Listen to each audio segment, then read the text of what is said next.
Magandang araw! Ang ibabahagi ko ngayong araw ay pinamagatang para sa kagalingan at karapatan ng mga bata ni Maki Makaspak. Magbasa, makinig, matuto at magsaya. Ako si Binibining Menya. Handa na ba kayo? Tara na, umpisa na nating isa-isahin at pinapirasuhin ang mga detalyeng nakapaloob dito. Katulad ng binanggit ko kanina, ang ibabahagi ko ngayong araw ay ang akdang pinamagatang para sa kagalingan at karapatan ng mga bata ni Maki Makaspak.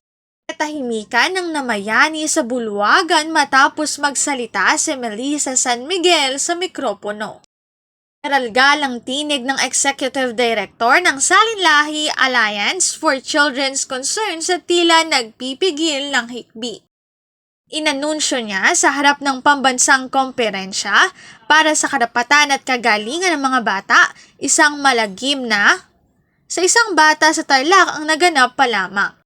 Isang 16 na anyos na bata ang matapos magpaputok ng ang mga pulis para gibain ang mga bahay ng Maralita sa naturang probinsya.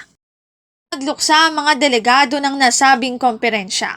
May ilan sa 300 delegado mula sa iba't ibang bahagi ng bansa ang naiyak pa. Siya na itinala ng Salinlahi ang 9 na batang sa ilalim ng Administrasyong Aquino, malungkot na wika ni San Miguel. Ang komperensya ay nilunsad ng iba't ibang grupong tagapagtaguyod ng karapatan ng mga bata sa pangunguna ng Salinlahi Children's Rehabilitation Center o CRC at Gabriela. Nilunsad nila ito dahil mismo sa nakaaalarmang padron ng pagkakabiktima ng mga bata sa iba't ibang proyekto, patakaran ng gobyerno, kabilang na ang kampanyang kontra-insurhensya na Oplan Bayanihan. Nagluksa ang mga delegado sa balita ng kay Giancarlo Lagrima sa Tarlac dahil pamilyar ang istorya nito sa kanila. Para sa kagalingan at karapatan ng mga bata ni Maki Makaspak.